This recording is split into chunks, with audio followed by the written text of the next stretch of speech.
Hi again, everybody, and welcome back to the Cothran Center here at the campus of Mars Hill University. I'm Jimmy Knight, and today we are continuing our conversations about job hunting tips and techniques and how to better one's professional and personal life.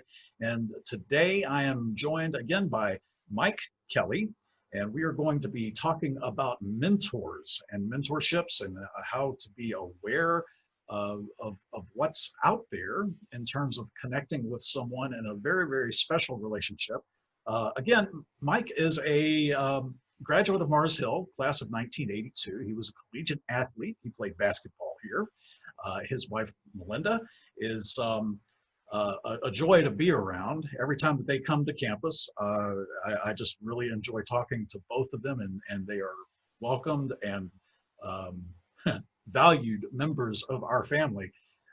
Mike worked at some companies that you might be familiar with, Macy's and Michelin to start. He's also a life and executive coach and a certified financial planner. And he currently serves Mars Hill on our board of trustees. Mike, how are you doing today? I'm doing fantastic. Thank you very much, Jimmy. It's great to be with you. And again, thank you for that kind introduction and for all the wonderful things you're doing to support our students at Mars Hill. You are truly making a difference, you and your team, in the lives of our students that will pay dividends for them many years to come, for many years to come. We have a lot of plans in the works. What I would say to students who are plugging into this and watching, just watch and wait and see what happens come fall and spring of 2020 and 2021. We have a lot of stuff up our sleeves and a lot of programming and a lot of tools that we're going to make available. So thank you for that. I do appreciate it, Mike. So let's talk about mentors for a second. If let's just dig back into your past, and can you just touch upon what, in your view, is a mentor, someone who was special to you, and the difference that they made in your life? Yeah. You know, I've had many mentors in my life, but when I think of mentors, I think of a guide from the side, almost. Someone who has been where I'd like to go, person who has credibility with other people, expertise, you know, maybe in a servant heart too, a desire to really be of help to other people and a commitment to helping other people grow to achieve their God-given potential. And someone also who can keep things confidential. That's a big part of a mentorship relationship. But I think about my own life. I've had a number of mentors, and it started with my mother and father, certainly at home. I didn't realize it then, but as I think back, I was being mentored as a young person, having a mother and father in the home. My mom, I'm a certified financial planner, as you mentioned, but my mom, I remember her just being all over me about studying and being strong at math.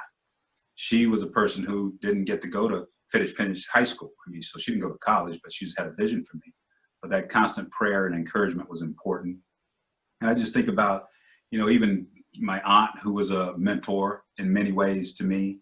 And then getting into the professional space, there's a guy named Greg when I was at Michelin. He was a mentor. He modeled the way, all the things that I just mentioned when I talked about characteristics and strong mentors. He carved out time for me. He was very transparent with me about his own struggles and how he'd gotten where he was. He challenged me. He encouraged me. He provided opportunities for me. But the most important thing for me was the fact that he took the time and also that he cared about me. In addition to that, spiritual mentor, a guy named Jerry. I can go on and on and on. And when I think about people who are not human, or that I didn't have human contact with or personal contact with, there are people out there like Jim Rohn, who passed away a few years ago, leadership guy. He's just written many books and videos and all kinds of other types of media. But he's a guy, a lot of the principles that he espoused, I've studied those and they align with my own personal beliefs. And a guy named Eddie Brown, who started Brown Capital Management. He's a guy, the first African-American. I remember him on Louis Rukeyser's show. He was in Louis Rukeyser way back. He was on there for 25 years. And he's the first African-American person that I've seen talk about personal finance. And he's a guy I followed. So he's another, but a mentor I've come to understand doesn't have to be someone that I have human connection with. I can follow people through their books, podcasts now, through other things, and I can learn from them. and be encouraged by them, and also be challenged. Do you have any titles of books that stand out in your mind that you might just share off the top of your head, something that might have stuck with you over the years? Well, there are a number. I know Maxwell has a book called Mentoring 101, John Maxwell. But there's a book called Never Eat Alone by a guy named Keith Ferrazzi. It's a good book to read, and it's more around networking, but I consider having a mentor relationship networking in some way, because you are actually learning from someone else, collaborating with someone else. And, mentorship, the other thing about mentoring is that it's not always one way. Mentorship goes both ways. I'm mentored from time to time by people who are much younger than I am, and that's called reverse mentoring. So we can learn from each other. There's this misconception out there that a mentor has to be 85 years old. Absolutely. It's not true. Or that a mentor has to be perfect. Most of the people that I've considered mentors, they weren't perfect, and they were willing to be transparent and share that. There's another misconception that mentors have all the answers, and that is not true. So there's some misconceptions out there. But another book that I would mention is a book called The Coaching Habit. Say less and ask more. And I think that is a very, very strong book, because it challenges you to ask questions. If you are with someone, asking questions, it doesn't matter who they are, and being willing to listen allows you to learn. There's a quote that I love, and I can't remember whose quote it was, but it's, "Wisdom is the reward you get for a lifetime of listening when you would rather have talked." So listening is important in any relationship. That's especially true when you're in a mentor relationship. That's a great point, especially the misconception or the myth that mentor equals guru. Sometimes the path that you travel together trying to find a piece of information or to solve a puzzle, that is oftentimes, in my experience, has been extremely rewarding, because you learn teamwork, you learn a whole lot of concepts that do well throughout your course of life. And I have to admit something. So hang on just for a second. The students don't seem to really know that one of the things that I like about this job is how much I learn from them. And the thing that I love to empower in them is watching their sense of being a young mentor suddenly, when the light goes on in their head, that they're teaching this old guy, a couple of things here and there. That is very addictive.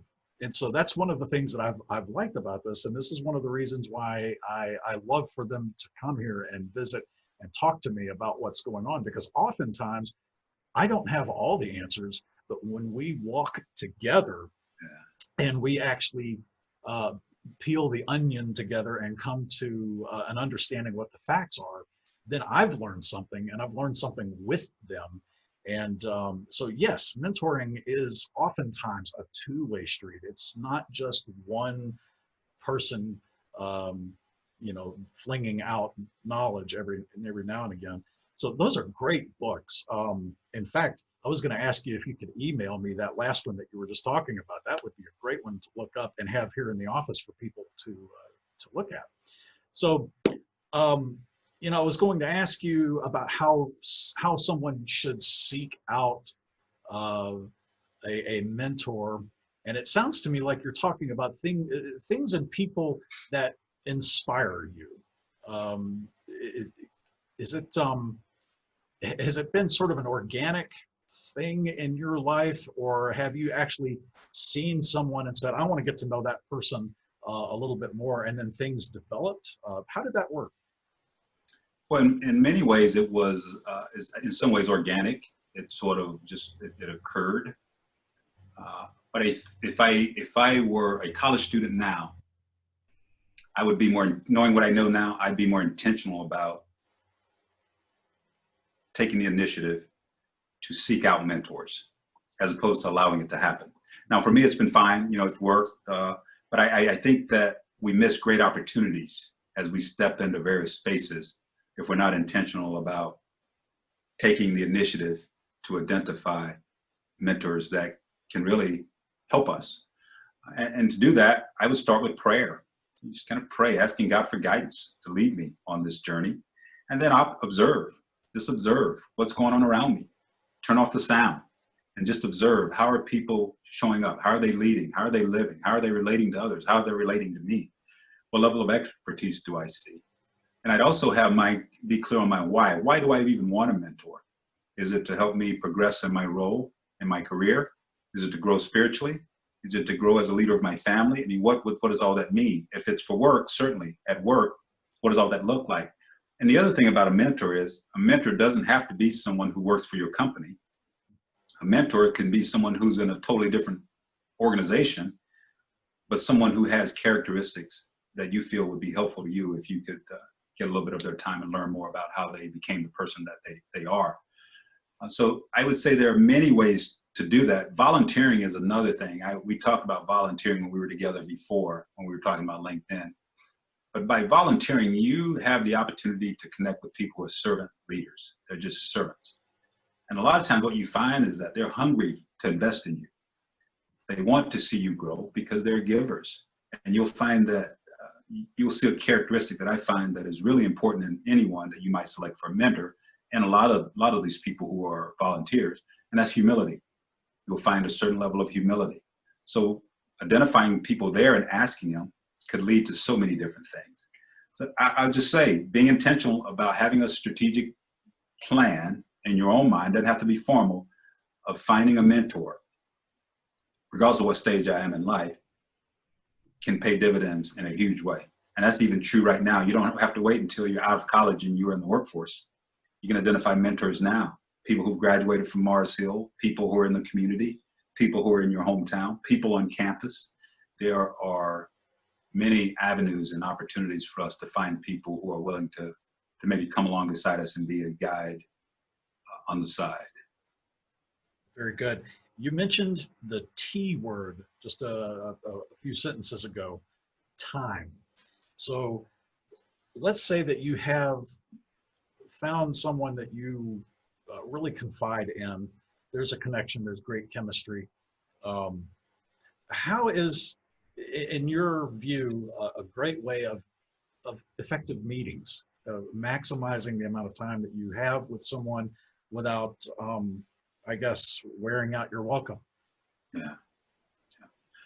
In my mind, starting with expectations, making sure that you're clear on your own expectations, but also that the mentor is clear on your expectations, and also that you're clear on the mentor's expectations. I think a lot of things starts there. What does success look like here when it comes to this relationship? And then you want to make sure that from a time standpoint, you come to some type of an agreement of what that looks like. And once you do, and frequency, and once you do, you want to make sure that you take the initiative as the mentee to develop an agenda that you will present to that mentor ahead of time, so that the mentor knows, because most mentors are busy people, those who are in positions of responsibility and they're managing a lot of things, they got a lot going on. So by coming in prepared and respecting that person's time and having a sense of organization can allow you to maximize that time that you have with that mentor. And it also allows you to make sure you cover or discuss things that are really important to you during that period of time. But I would also say, never end the session without thanking the mentor for his or her time, because they made an investment of their life. They've taken a slice out of their life for you. So thank them for their time. This is really an important thing, and I appreciate you talking to us about this. It's one of those things that you don't hear very much about until you get older. Like I was telling you a little earlier that I didn't realize that I had been mentored and I had been coached in a particular job where I learned an awful lot until maybe a year or so later. And I wish now that I had known a little bit more about the process and about the concepts In today's society, we really don't have rites of passage anymore, like some of the older societies did, ancient societies. And so mentoring is a great way to pass the torch, if you will, from one generation to the other. But more than anything, it is a way to come together as a community, to network and open up completely new universes of contacts and knowledge and wisdom. So Mike, it's always a pleasure talking to you. It's been just great having you here for this particular session. And if you have any other reading material that you care to forward to our folks, I will be happy to post that. So email me anything that you want. And uh, as last time, Mike invited everybody to look him up on LinkedIn and send invitations, and let's all connect, because we want Mars Hill to be a universe of connections. And so once again, thank you, Mike. Have a good day. Thank you. Take care. Thanks again for having me. See you soon. Bye-bye.